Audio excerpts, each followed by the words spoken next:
one of the things that I think is going to happen with remote care is a lot more triage, so that you're really only going to the REI when you need IVF. And people might think, I don't want my doctor to be pushing me to IVF. It should maybe be the case that they're pushing you away from IVF if you don't need it, so that the REIs are really just seeing those complicated cases, and the fertility centers are really only seeing people that need IVF. So I think you're going to see a lot more remote care. I think you're going to see a lot more at-home testing, that at-home testing being integrated with artificial intelligence and patient journey automation, so that you're getting all of that stuff before you even go to the REI. When you're talking about remote care, Eloise, I think what's probably going to happen is that remote care is maximized and you don't even get to see the REI until it's pretty damn clear that you need IVF. And so where we're at right now, where go and you fill out some new patient paperwork, you go to your new patient visit, and then you do all your workups, and then you come back for your follow-up. I think that's going away. I think that should have gone away. Just as a guy who knows very little about medicine, it's not my place to say, but from my point of view, that's way too cumbersome. I think it's going away, and that you're only going to an REI after you've done all that stuff remotely, and then maybe some stuff with your OBGYN, and then to the REI.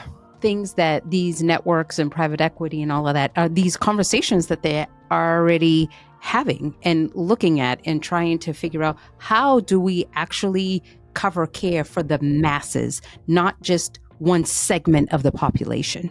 I think that's happening more in the venture capital circles than in the private equity circles. You've probably made the distinction for your audience before. I'll make it now. Private equity, both can come from the same sources of money. They come from sources of money called limited partners. Those limited partners are often high net worth individuals or families. Sometimes they're funds. Sometimes they are like pension funds or retirement funds, like the Teachers Union Pension Fund, and these like Ivy League school endowments, like these different types of funds, individuals and families that are looking to make a higher than average return on their money, because they got lots and lots of money. They don't want to make an 8% return on it like you and I do in the stock market.